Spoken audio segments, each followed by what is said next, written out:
В историческом центре Москвы находится общественный музей имени Николая Константиновича Рериха. Вот уже четверть века здесь бережно сохраняется наследие великого русского художника и членов его семьи, которые посвятили свою жизнь развитию, сохранению и защите культуры. Каждый день сюда приходят сотни посетителей, чтобы соприкоснуться с этим великим творческим наследием выдающихся деятелей мировой культуры. Этот необычный музей был создан Международным центром Рерихов по инициативе и при непосредственном участии младшего сына Николая Рериха Святослава Николаевича. Для его создания у него были веские причины. Святослав Рерих уже имел печальный пример разбазаривания чиновниками первой части наследия его родителей. Его старший брат Юрий, ожидая от Министерства культуры СССР помощи в создании Государственного музея Рериха, умер в 1960 году, так и не дождавшись обещанного. Квартира самого Юрия Николаевича была разграблена при полном бездействии министерства. Все культурные ценности, в том числе более 100 картин его отца, Николая Рериха, были распроданы. По некоторым данным, шедевры попали в домашние коллекции чиновников высоких рангов.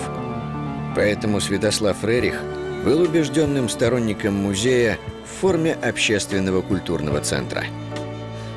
Суть концепции центра-музея в том, что наиболее оптимальное его функционирование может быть в статусе общественной организации.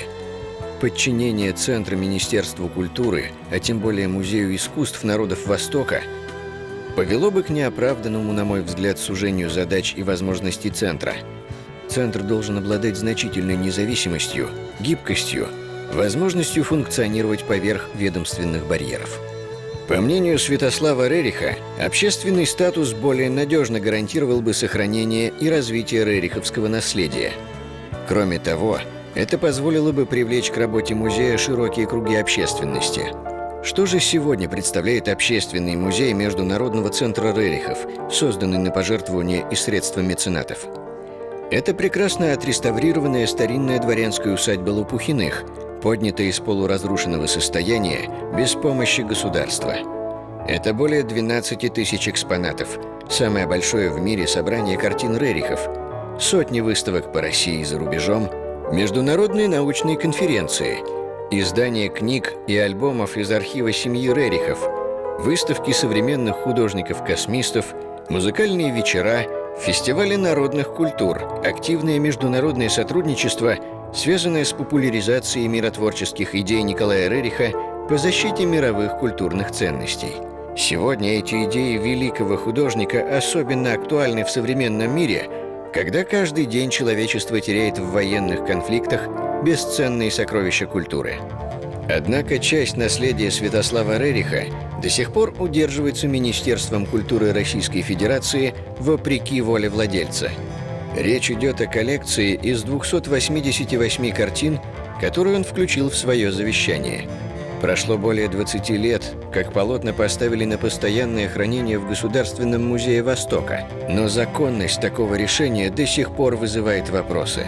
Вернемся к началу этой истории. 1978 год. Министерство культуры СССР обратилось к Святославу Рериху с просьбой предоставить для организации выставок по городам Советского Союза его коллекцию картин. Святослав согласился. В ноябре 1978 года чартерный рейс доставил картины в Ленинград.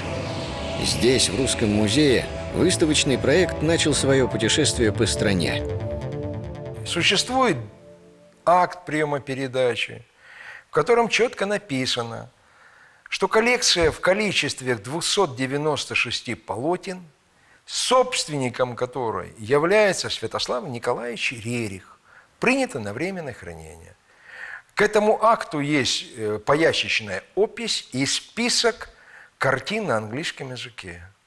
Что важно отметить, что в этом акте черным по белому написано, что коллекция возвращается по первому требованию ее владельца или законных его представителей.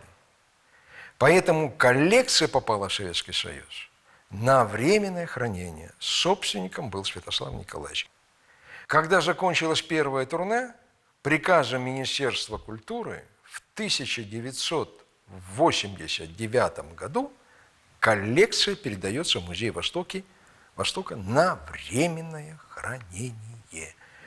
Опять-таки, владельцем этой коллекции является Святослав Николаевич Рерих.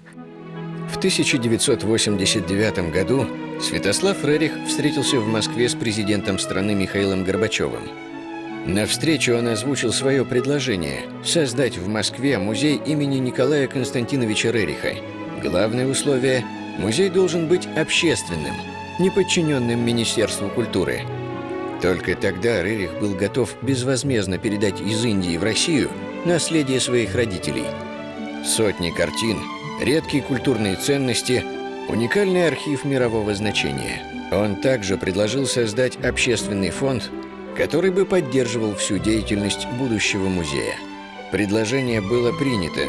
В ноябре 1989 года вышло постановление правительства о создании Советского фонда Рерихов и Общественного центра музея имени Николая Константиновича Рериха в Москве.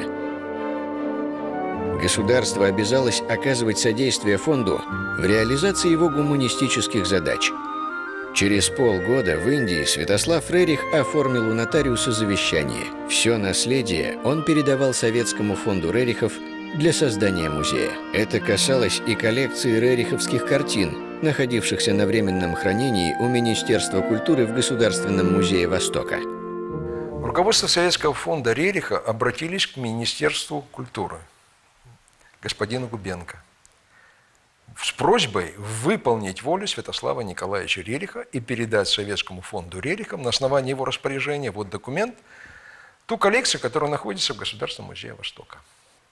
Кроме обращения руководства Советского фонда Рерихов, было обращение доверенного лица Святослава Николаевича Рериха в Европе, Ингеборг Фрича. Она также лично обратилась к министру культуры, свою подпись заверила у нотариуса Швейцарии. К этому письму приложила доверенность Святослава Николаевича Рериха, то есть на те полномочия, которые он ей предоставил. Коллекция не была отдана.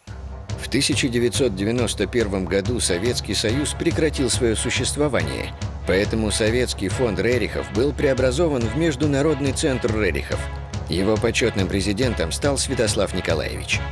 Что интересно, в этих условиях Святослав Николаевич в апреле 1992 года пишет письмо президенту Российской Федерации Борису Николаевичу Ельцину. Он просит помощи у президента вернуть свою собственность из Государственного музея Востока, которая там незаконно находится. Глубоко уважаемый Борис Николаевич, в 1990 году я вместе с остальным наследием передал центру большую выставку картин моего отца и моих собственных полотен, которая долгое время находилась в ведении Министерства культуры СССР. Теперь эту выставку незаконно удерживает Музей искусства народов Востока. Очень прошу вас содействовать передаче ее Международному центру Рерихов. Доктор Святослав Рерих. Надо отдать должность Борису Николаевичу Ельцину, он сразу же отдал распоряжение, и мы располагаем документами, свидетельствующими, что Министерство культуры не отрицало наших прав на эту коллекцию. Понимая, что министерство не желает возвращать картины, Святослав Николаевич оформляет в Индии у нотариуса дополнение к своему завещанию. Все имущественные права на наследие он передает Международному центру Рерихов. Это произошло в Индии в октябре 1992 года. Спустя 3 месяца Святослав Николаевич Рерих умер. С тех пор прошло более 20 лет. В московской усадьбе Лопухиных Международный центр Рерихов создал уникальный общественный музей. Теперь каждый может увидеть результаты трудов выдающихся представителей мировой культуры. Музей стал крупнейшим центром в мире по экспонированию, изучению и популяризации художественного и философского наследия семьи Рерихов. Так почему же Министерство культуры упорно отказывается выполнить завещание Святослава Рериха и вернуть его картины из Государственного музея Востока в Международный центр Рерихов? Пока не ясно. Некоторые факты указывают на пропажу части рериховских картин из этой коллекции. Несмотря на многочисленные публикации, чиновники предпочитают отмалчиваться. Не в этом ли кроется ответ, почему с 1993 года Министерство культуры Российской Федерации оспаривает право общественной организации выполнить волю своего основателя – Святослава Рериха?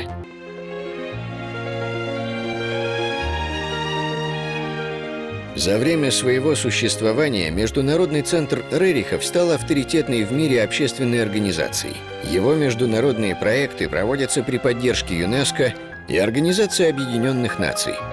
За реставрацию памятника культуры усадьбы Лопухиных Международный центр Рерихов удостоен национальной премии «Культурное наследие» и премии Европейского Союза. Конечно, значение этого центра и для России, и для всего мира огромное. Единственное, что от Министерства культуры требуется, во-первых, не мешать развиваться общественному музею имени Николая Константиновича Рериха. Во-вторых, создать все условия, чтобы он существовал и развивался и далее. Сегодня вокруг России мы видим, как собираются самые недоброжелательные силы, чтобы не допустить ее расцвета, а вокруг музея Рериха собрались самые недоброжелательные силы, к сожалению, которые хотят не допустить расцвета культуры.